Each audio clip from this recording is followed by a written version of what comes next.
Boa tarde a todos que me ouvem.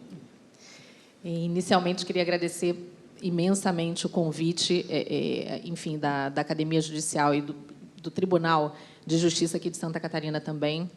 Vou cumprimentar a todas e todos aqui por meio da desembargadora. Desembargadora, é um prazer imenso. A senhora disse para eu sentir como se a casa fosse minha. Eu acho que, nesse evento, até pela escolha do tema e pelo que eu vi ali da programação e do acolhimento, eu acho que todos aqui estão sentindo como se a casa fosse nossa, né?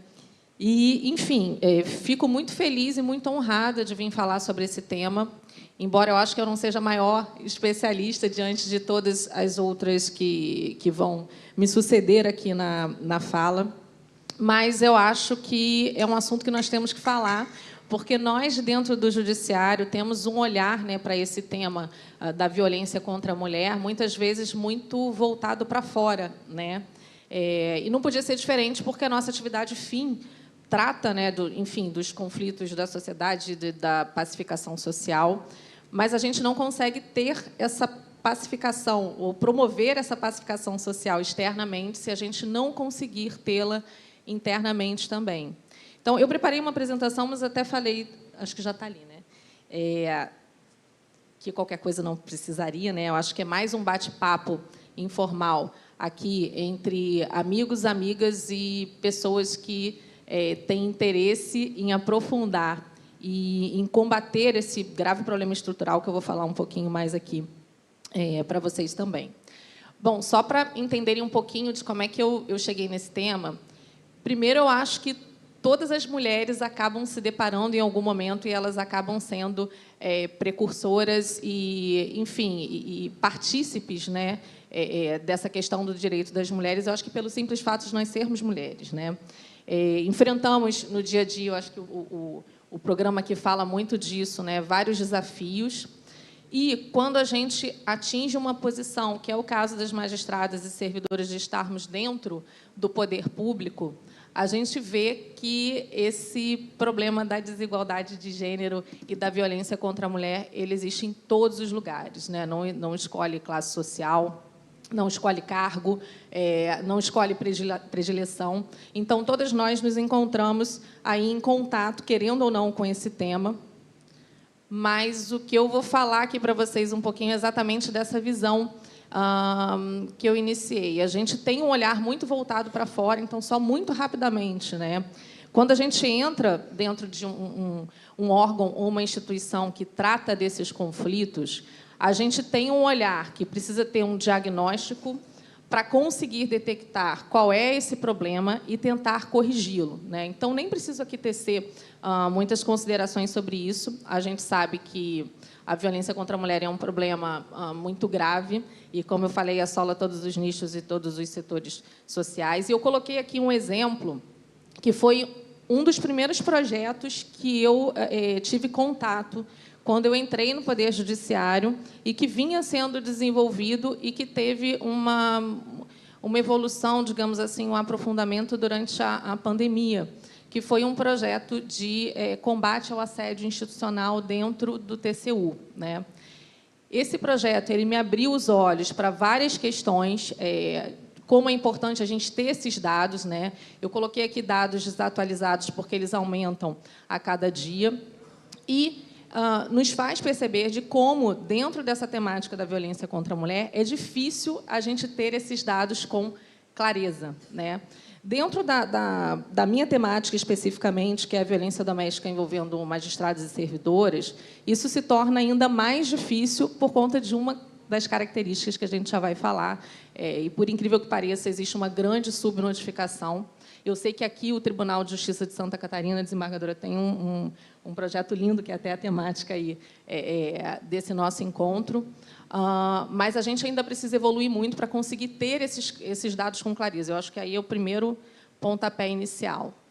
Eu vou passar aqui, botei um exemplo ali só desse diagnóstico, né? Na época da pandemia, que foi a época até que eu comecei a entrar mais em contato com esse tema dentro do Comitê Nacional de Segurança do Poder Judiciário, a gente teve uma observação, e vejam bem, isso com a subnotificação, tá? De alguns estados, e um especificamente, que teve um aumento de 300% na questão da violência doméstica, envolvendo mulheres, enfim. E, paralelamente a isso, a gente tem outras questões, né? Ali falava da questão dos refugiados também, questões de guerra, questões políticas. Essa reportagem é referente ao ano de 2023, quer dizer, um crescimento de 45%, mesmo com subnotificação, é um dado muito alarmante. Mas, como eu falei, esses dados todos estão voltados aí para a nossa gestão dos nossos conflitos externos. Por conta disso, eu acho que a gente tem diversos exemplos, hoje em dia, de instituições, de projetos, de iniciativas que se voltam para esse combate da temática, né? Eu botei até a questão do sinal vermelho, que surgiu dentro dessa urgência da pandemia. Mas aí a gente começa a olhar o que o Poder Judiciário pode fazer internamente, né? Uma das dos primeiros atributos, digamos assim, que a gente tem, né, e que é um diferencial a par de todas as dificuldades que o Brasil tem dentro dessa temática e que a gente sabe, das questões de gênero, mas a gente tem, no Conselho Nacional de Justiça, eu estou auxiliando agora lá desde 2022, na Corregedoria, a gente tem, pela primeira vez, um país com um poder judiciário que institucionaliza a Agenda 2030 como um dos seus objetivos. Isso aconteceu lá em 2018. E aí, dentro das ODS, a gente já sabe que a gente tem a questão do gênero, utilizada aí para a classificação de processos, como eu falei, sempre muito voltada para as questões externas. E aí é interessante que a gente percebe um novo olhar desse judiciário com o que eu chamo de uma gestão democrática e humanizada, que pega, dentro desse índice de acesso à justiça, por exemplo, né, um novo olhar do que seria esse acesso à justiça, diversos critérios, né, com os quais a gente não estava muito acostumado dentro da nossa tecnicidade jurídica. E aí, por exemplo, aqui bem interessante que o CNJ colocou dentro do índice de acesso à justiça. Ele dividiu em dois capitais, capital humano e capital institucional. E aí, dentro do capital humano, a gente vê, aqui está bem pequenininho, mas lá no final, dentro do capital humano, cidadania, um dos fatores de avaliação também desse acesso à justiça é exatamente essa segurança voltada à violência doméstica, à violência contra a mulher. Bem, dito isso, eu botei aqui só um conceitozinho do que é um problema estrutural, né, que, na verdade, eu vejo hoje em dia um olhar da gente precisar tratar as ações, né, como um todo, não como um caso, uma resolução de caso individualizado, mas como um problema estrutural. Dito isso, a gente chega à conclusão de que a gente tem esse olhar externo bastante desenvolvido, com essa institucionalização da Agenda 2030, com classificações de processo, com esse índice de acesso à justiça, verificando e reconhecendo que a violência contra a mulher é um problema estrutural grave e que ele precisa ser combatido, mas, até então, a gente não tinha um olhar para o que nós somos como Poder Judiciário, né? Eu coloquei aqui, só como exemplo, eu acho que a colega Karen vai falar amanhã também, ela deve falar sobre isso lindamente, mas de como a gente já evoluiu nisso dentro desse diagnóstico, como eu falei, para as questões dos conflitos da sociedade, né? Painéis de monitoramento muito esmiuçados, muito pormenorizados, enfim, diversas ações nesse tema, mas aí a gente chega aqui no nosso calcanhar de Aquiles, né? No meio da pandemia, eu estava há pouco tempo no Comitê Nacional de Segurança do Poder Judiciário. A gente foi surpreendido com aquele caso terrível, que todos devem ter acompanhado, né, da colega Viviane, lá do Rio de Janeiro. Eu fui a primeira mulher do Comitê de Segurança, né, o que já é uma coisa para a gente se questionar, porque como é que a gente não tem um olhar feminino, né, para as questões de segurança, se as mulheres são estão vulnerabilizadas, né, e são, na verdade, acho que um dos maiores alvos aí dentro disso, fora todos os outros fatores interseccionais que vêm aí junto dessa simples condição de ser mulher. E aí a gente precisava montar um protocolo com uma certa rapidez. A gente só teve tempo de ouvir alguns poucos órgãos, agora até a gente está pensando em desenvolver e conseguir até atualizar esse protocolo. Para isso, precisa desse feedback das experiências dos tribunais, por isso que é tão importante esse canal de diálogo. Mas aí a gente acabou, que era para ser um simples protocolo, acabou sendo uma pesquisa mais ampla, que vem junto do protocolo, com a qual a gente se deparou aí com algumas características que são muito peculiares para a condição de magistradas, né?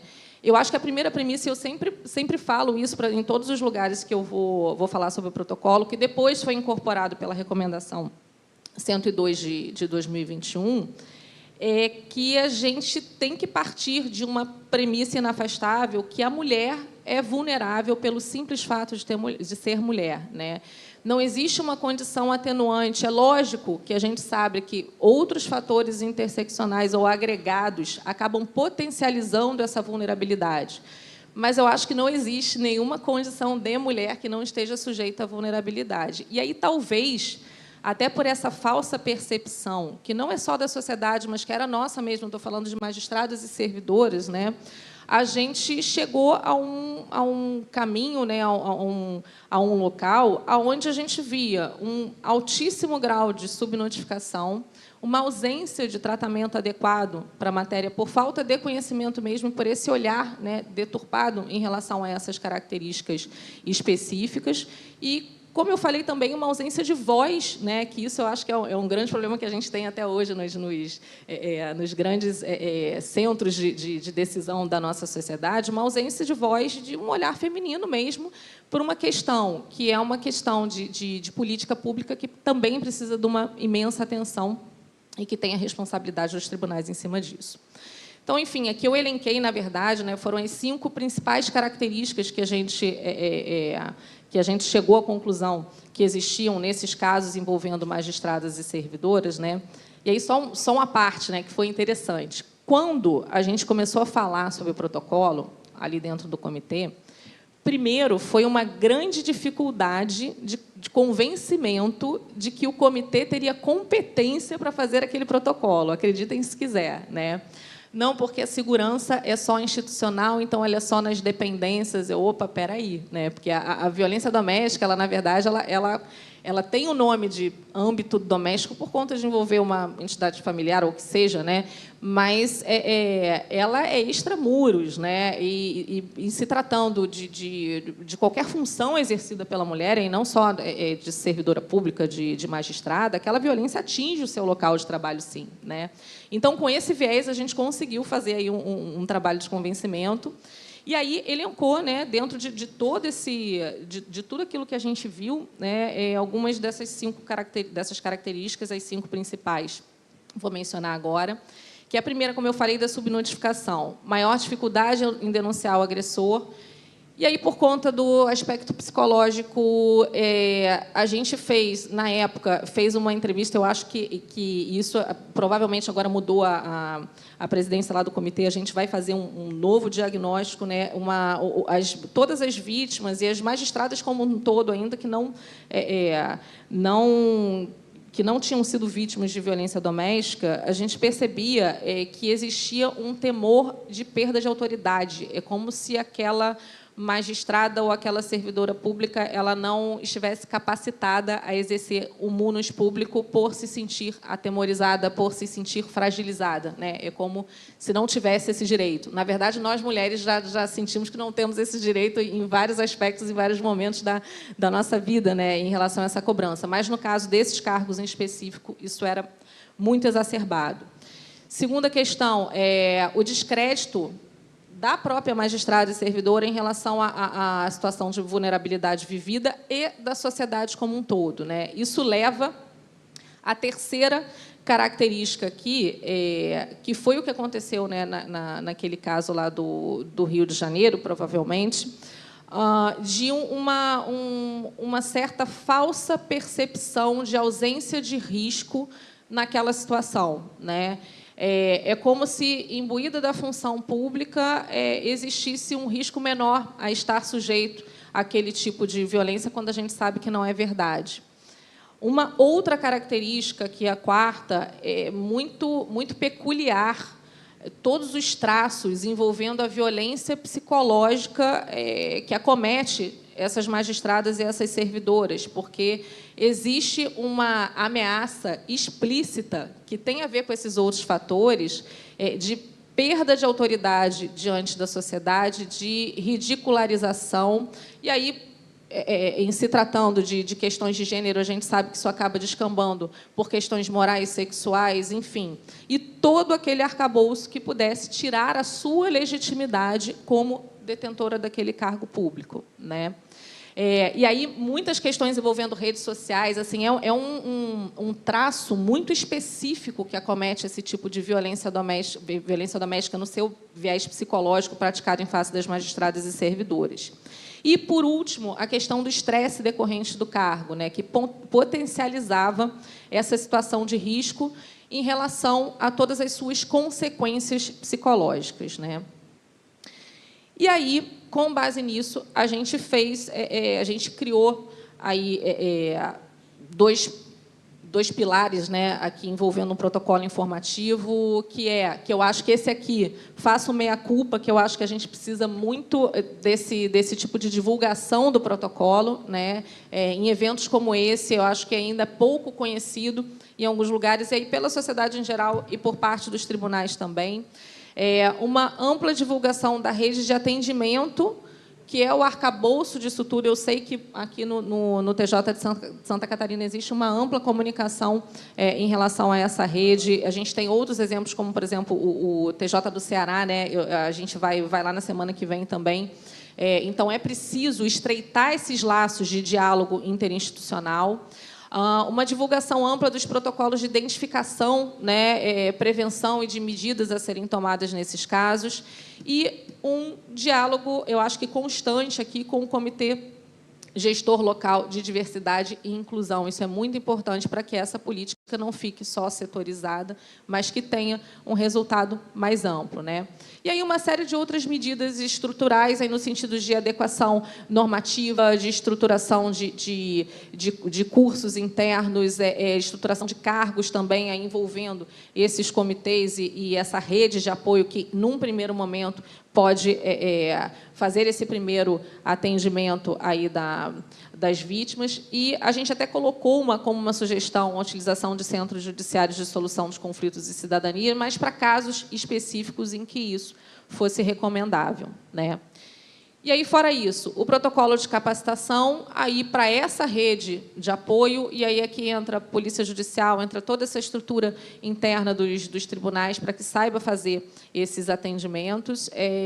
E a aplicação do protocolo de atendimento é, como eu falei, sempre esse olhar muito externo, né, que a gente tem com os nossos processos envolvendo essas causas, também aplicados para esses casos, né, de violência doméstica efetiva ou potencial, envolvendo magistrados e servidores, né? A questão do atendimento preferencialmente por mulher, ausência de revitimização, condições de privacidade e segurança. Ali, até no protocolo, por isso que eu acho importante que a gente até faça uma atualização nesse momento, fala no formulário FRIDA.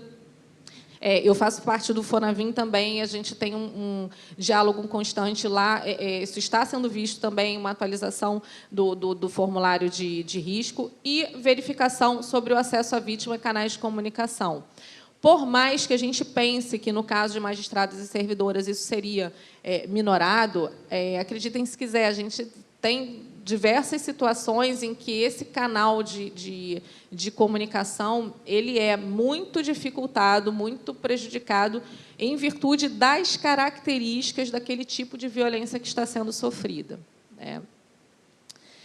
E aí, eu acho que aqui ainda tenho alguns 8 minutinhos, mas só para falar um pouquinho, né, de algumas questões que a gente viu e da atuação aí da Corregedoria Nacional de Justiça dentro dessa questão, né? Em 2022, o ministro criou ações de diretrizes e de metas, né, que já existem para o Poder Judiciário, específicas para as corregedorias locais, né? E aí, dentro das diretrizes estratégicas, foi aprovado, a gente tem todo ano um fórum, né, de debates com as corregedorias dos tribunais locais, para aprovação das metas e diretrizes dos anos seguintes. E, dentro dessas diretrizes estratégicas, já para 2023, foi aprovada a diretriz estratégica número 8, que fala desse informe à Corregedoria, dessas medidas, né, adotadas para a incorporação e efetivação do protocolo da Recomendação 102 de 2021 no âmbito interno dos tribunais, né? Ano passado, tivemos no FONACOR uma nova aprovação, e aí, dessa vez, com a diretriz estratégica 7, um pouco mais burilada aqui, para a gente especificar, né, que é dentro das atribuições da Corregedoria, que precisa ter um diálogo com a presidência do tribunal, porque, senão, acho que as ações são fadadas ao insucesso. E aí, com essa informação, com a concessão, no final de cada ano, de uma premiação, de um reconhecimento de boas práticas, né? E aí a gente teve uma grata surpresa, né? Dentro do que esses tribunais responderam para nós, né? Dos 90 tribunais, 68 já tinham desenvolvido algum tipo de projeto nesse sentido.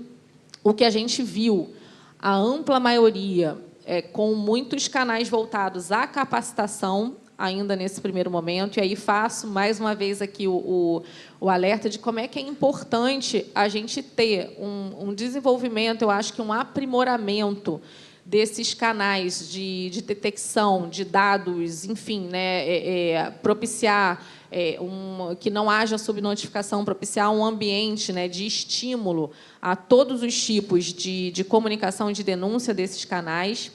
E alguns tribunais também com boas práticas aí já avançadas, que é o caso do programa Indira aqui, que é o caso do Ceará, que eu já mencionei, e alguns exemplos aqui que a gente colocou de informações, né, desses tribunais, já trazendo uma grata informação de uma preocupação desses tribunais já voltadas a essa questão, né?